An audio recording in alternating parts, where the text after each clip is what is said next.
Hello everybody and welcome back to our relationship 2. Happy 420. Happy 420! We are 4 different people from 3 different countries, being in 2 different marriages and talking in one podcast, still everybody in the same room. So we took it upon this opportunity to explore our relationship to drugs. The only viable export that Ontario has at this point. Legal marijuana. Gang. I'm Felix. I'm Ludwig. I'm Char. And that's Grae. So, just to clear the air here, I'm going no weed today because I have a pretty nasty relationship with it. But I've come to peace with it. I took weed today. I am a were a long time user, quit it a few years back, and the only thing I'm doing right now, I took CBD and taking care of Grae. Because this is Grae's first time. Yes. How's it going? Great. Grae has a glass of milk ready. Grae's got some water ready. Grae's got the husbando ready. I don't know. I feel like I'm in work mode, but also like I don't give a fuck. It's not stressful. You gotta understand, dear listener. You gotta understand one thing. This is Grae's absolute first time consensual. 100% consensual. Yeah. We didn't pin them down and like just shoved a bunch of weed down the throat. Please take drugs responsibly. You know, Sometimes you'd be like, yeah, I'm gonna get pressured, but you need like the good people around you who will take care of you when you're experiencing your first time. But I have such great friends. I feel safe. Yeah. I'm glad. We are very glad about We're very glad that you're feeling safe, Grae. This is going to be a whirlwind of an episode. This is going to be wild. I mean, the setup was great. They're like, don't wait for it to happen. Like, it will happen. And I'm like, okay, but I don't know how to do that. Then we played Cards Against Humanity, and it was great. And that was so lovely, because now I did not even notice the difference. My mouth was dry, guys. It's just dry. And I have no sense of like saying no or censoring myself. I'll probably be talking the whole entire time. Then let me purge in. Let me get started on why I did not take any sort of marijuana product today. The reason being is I'm a complete lightweight. I am notoriously bad with this, even with alcohol. And with weed, what happened was, one particular day, in the evening, after work, my cat was walking outside in the hallway, and I decided to pick him up. And as I picked him up, bam! I felt a twinge on my back. I was like, oh, I think I'll be okay, I'm fine. The next day, spasms. Really nasty, intense back spasms. Pain I've never felt before my whole entire life. Pain so bad that I had to basically waddle to the bedroom, and Cheryl had to take me by the arms and pull me to said bed to lay me down flat. Oh, geez. I cradled him down like a baby. Aww. And then Cheryl says, hey, you want to take marijuana for the first time? It might help with the back. I was like, yeah, it might help with your pain. It might help with your suffering. You're like...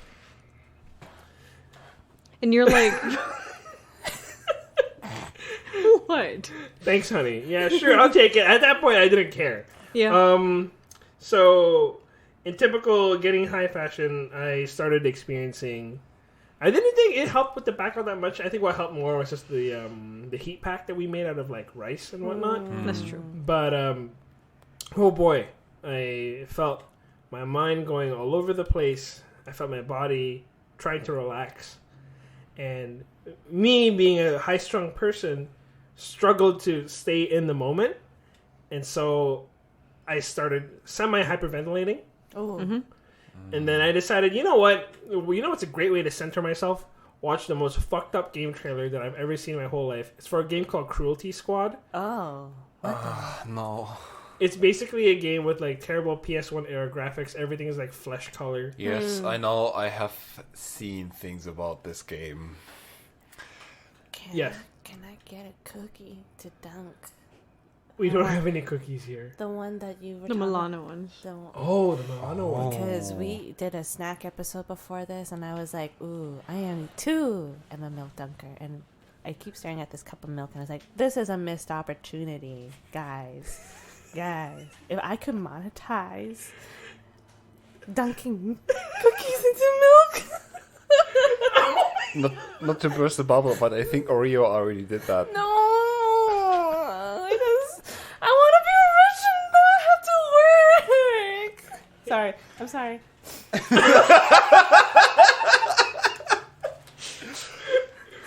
So you were saying. Yeah. Okay. I kept fucking hyperventilating, and I felt like I was losing track of time, and it was to that point where I would like snap to a reality, and I'd be like, Cheryl, how long was that? And Cheryl would say, that was literally 20 seconds. I'm like, no, that's not right. That was at least 20 minutes. And I kept going back and forth, like, what did I just say? Do you remember? Yeah, you just asked me about it was what time it was. Like, no, that's okay. And then what I felt was like several hours of me tripping out and being like, what time is it? It was literally just 3 seconds for Cheryl. Mm-hmm. Wow. I don't know if I could ever feel comfortable doing that again. Well, also, what was happening that day is I was doing laundry. And so usually I do my laundry on the bed and whatnot. And Oh we God! like put I him. forgot to put the clothes. Yeah, we were like, let's let you sleep this off, as like a way of just like let's get this over with kind of thing. And I had to like move some of the laundry out of the way of the bed so he could like lay down. And so if it touched him, he was like, jeans. No, you downplayed it. I literally went, jeans. And she was like, what the hell? I was like, jeans are touching me.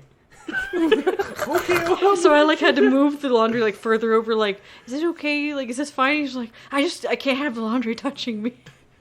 It was very intense. That was my first time. I'm glad you're dealing with it a lot better. Yeah. I mean, Grae has a couple of persons around her who have more or less experience, namely Sean. Sean. Sean, exactly. Sean is my imaginary friend.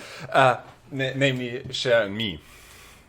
And I think from all of us here in the room, I'm the one who did partake the longest in Probably, the double weed, and was the one the most afflicted with it at one point. And so maybe a little bit of my background. I studied before I came to my current profession, and I felt like I was stuck. And at a certain point, that what was more or less a hobby beforehand, I was basically just rolling blunts and smoking them, turned into what I understood later on as a full-on addiction. Like, I know weed and addiction are two different, can be correlated. There is a lot of pros and a lot of cons. Speaking against both, what I'm saying yes to, there is no hard addiction, like a physical addiction, but there can very well be a mental addiction. Mm-hmm. Now to you, Grace. This does not happen after the first use. Okay. Don't worry, because I already saw you panicking right next to me. I mean, I could be addicted, but I'm poor.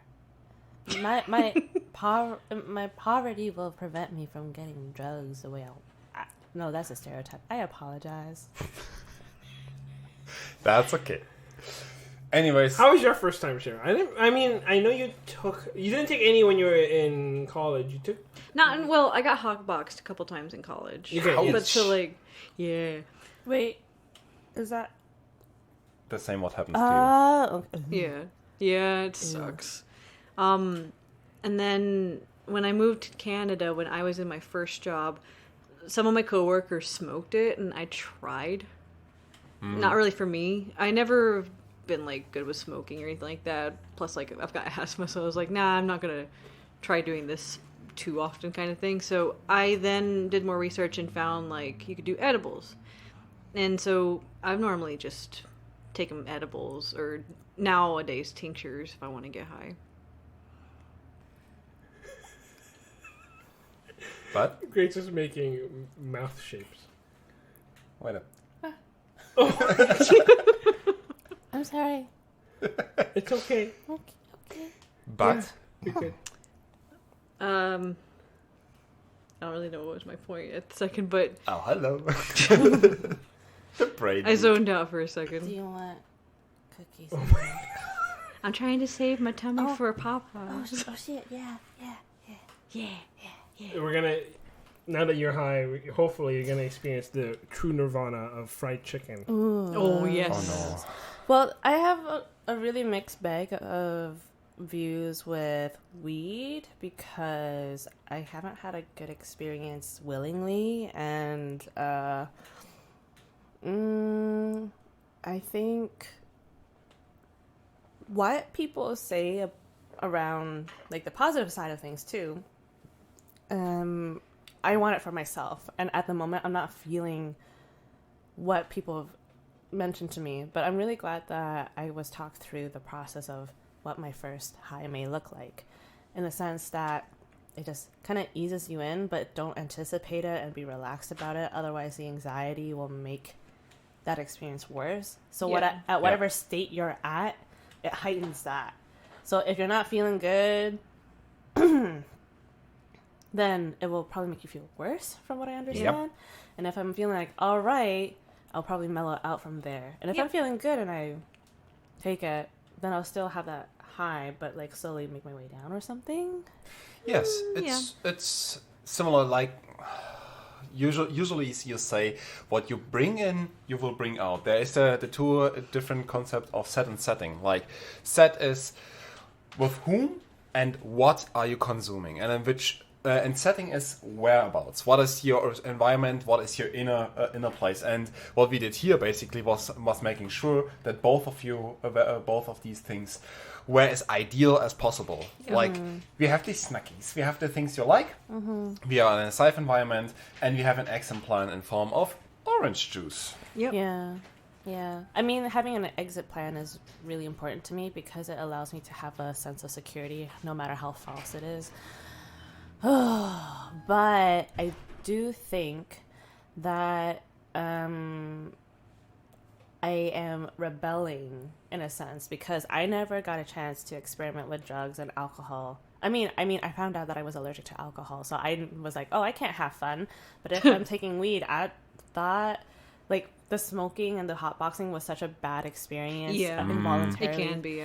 I thought I was allergic to weed in that way because it irritated my lungs so badly, like my asthma was aggravated, and I was like it gave you like kind of like similar symptoms of like allergic reaction. Yeah, so I was like, oh, maybe I'm allergic. But now that I've had the oil, I think it's just like methodology at this point, which I'm now thinking about like PhDs and different methods of research and how to do it equitably and how we take advantage of minority groups, and we always keep taking from them and we never give them what they need, and it's just the Western institutions, and we have to work within it in order to survive. We can't just make our own university and have the prestige that an established university has. Sadly, this is true. But on the other hand, this is also something which happens at the consumption very often. I kind of call it mind trails, and they can go for a very long time. And at one point back in the day, I had fun with trying to understand.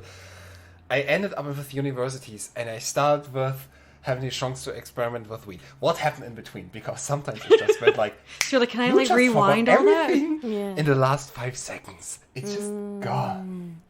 Yeah, but I also feel a little bit insecure because now that I'm talking a lot more, I will not have a censor and I will probably say politically incorrect things. But I also don't have that filter that I normally have. So I'm feeling a little bit contradicting within myself in that way, but also I don't give a fuck. What's up? What's up? Yeah. Trust me, usually people being high do have themselves pretty much under control. The worst thing which can happen is that they're like, I have now the snackies. Yeah. I need to eat. So am I supposed to feel this relaxed and like have this huge disregard for whatever happens? Not this Well, I personally never had a huge disregard of whatever happens because I get anxious when I'm high. But the sense of relaxedness, yeah, definitely. That is supposed to happen. Okay, so it's a moderate high that I'm experiencing. Probably, yeah. Okay, because like I thought I was gonna be tripping balls. Nope. Do you think we would send you tripping balls without experience? That is bad. Especially on the podcast. Especially in the podcast. Like, I mean, exploitative, and it's good content. A lot of people really love listening about trauma and trauma in progress. yes, Let's be real. But not me. Especially if it's my spouse. But now I'm actually curious about what part of weed was addictive for you. It was less the weed itself. It was the things I could get through the weed. Like, when I got the soft addiction, I was in a place where I was mentally not well. Like, I was stuck in studies which I didn't really want to. I didn't really saw a perspective for myself. Like, it was all first world problems if you really look at it, but my mental health wasn't good. I felt like I was stuck, as I said, and it dissolved itself basically when I moved to Berlin. But even then, the first 2-3 years of Berlin were pretty brutal sometimes. So I kept it as a coping mechanism. Yeah. And I tried to kick it from time to time, but what I realized that it's actually an addiction and not just like, oh yeah, it makes me feel happy, joy in the evening, is when I either had a feeling directly in the morning that I want to smoke, or when I got really nervous at the end of the day when I came home and I had nothing at home. Nothing as in like nothing to eat or like nothing to do? Or... Nothing to smoke. Oh. Just the weed alone. It could be. There was this one episode where I went to Berlin to a street selling spot. Yeah. Got myself some. Drove back with my bike. Had a nice evening out. And then I went for food. And then I was trying to eat the food. I checked and the weed was gone. And I was like, fuck. So I took my bike and I drove more or less in panic all the way back into the center of Berlin to try to find it, search for half an hour, drove back again, and found it where I lost the weed, where I picked up the food. But that was the moment for me where I realized, oh geez, I definitely have a problem here. Like, this is not normal behavior. This is, yeah. Oh. This is where it started with me, and then where it definitely hit me was actually when we got to know each other. Like, at one point, I remember that we were on a phone call and I was high, and I had the issue that I couldn't be honest about it because I had the feeling I had to hide it, and B, I was like, I am not feeling okay being high and was talking with you, at least not with you, without you knowing it. And then more or less in the same week, in the same week, Same weed. my dealer. So I stopped after a very bad situation on the street. I stopped buying weed from the street, and I only relied on my main dealer back then. But he just closed shop and he disappeared. And I did not have anybody in town who could hook me up with somebody else who I trusted enough. And that was the moment where I was like, fine, thank you, this is it. Actually, you were on the phone when I was so close to a relapse, where I actually was on my bike driving all the way to the weed pickup spot in Berlin, and I stood 50 meters away from it with my bike in my hand, and I was fighting with myself, do I do this or not? And in this moment, I saw a supermarket right next to me, and I went and I remembered I got myself like a chocolate milk bar, something, as a substitute, and I was angry.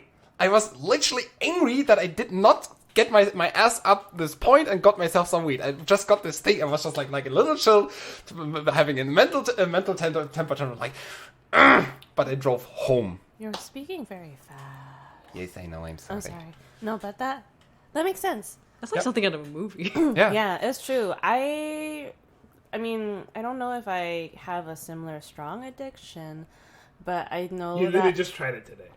I know, but no, I mean, like, as a gripe of my own, you Oh, know? yeah. I don't think I have something as strong as that, but the sense of disappointment for sure is something that I am familiar with. I feel like this is something that could be continued, but I don't know how. Like, I'm like, if it's offered to me, then I would take it. But if it's not, I will not go out of my way to get high. Cool. Social smoker or Yeah. social like taker. Exactly. Yeah, I mean, it's not like a stellar experience where I'm like, oh my god, this is the best thing ever. That is But- probably a good thing. But also, it's like, oh, like my curiosities right now are currently being fulfilled, and I feel not too bad, and You know what make you feel even better? it doesn't make me feel. You bad. know what would make you feel better? Oh, Do you chocolate. smell? Chicken. Oh, chicken. I mean, chocolate too, possibly. Chocolate but- too possible. This is really great. Actually, the Milano from our last episode, I'm currently staring at it. I poured the whole entire bag on the table. I am apologizing for my messiness because I know That you is guys have okay. really like things clean. But the texture, when it's soaked just right, and then you have the chewiness of the chocolate. Yeah. This is why it's awesome to be high and eat something nice. Yes. I know it's a Lego. much shorter episode, but do you think Yeah. we should call it? I think so. Because Or we just make a break here and see how we continue. I'd rather not talk Okay. okay. chicken breath on these nice mics. Oh, yeah, fair, oh, fair, yeah, fair. right, Well, I think in terms of food and the relationship to drugs is also interesting. And I don't think we should, like, I don't have history on that, so I can't speak much of it. But I'm curious. Well, welcome to the family. Oh, thank you. It's been great. You can find me at Composer FA. You can find me at Charshi Blows. You can find me at Vantage Point. That's PHAN. And You cannot find me because I still live under a rock. I'm literally stoned. but Wow. Ha ha ha ha. Ha ha ha ha. but what's our podcast socials and email? Yeah, if you friends? want to tell us your weed stories, email us at ourrelationship2@gmail.com. You can also reach us on Twitter at pod_hour. And you can reach us on Insta at ourrelationship2_pod. I appreciate all of the listeners because we don't have a lot. I know we're a little bit inconsistent, but that's okay. We're doing this for fun. We And love you. I appreciate you guys Thank you. doing this. It's so much better to do this in person. God damn. Yeah. I know, Way right? easier. Less time for me to edit everything. Yeah. And plus, you get to see each other's lovely Yeah. And having fun and get with each high other. together. Apparently. Not me, because I'm a weak. Currently not me. Maybe we should do the same strategy where we give No. you something with No. Cards Against You Humanity. do know what? Oh, what? No, no, no, no. Playing Cards Against Humanity, No. but like to ease into it. It is difficult to get high in a good way if your No. only experience beforehand are too close and it's easier to go. Oh, I into see. that. Okay. Okay, call it. Bye. Bye bye.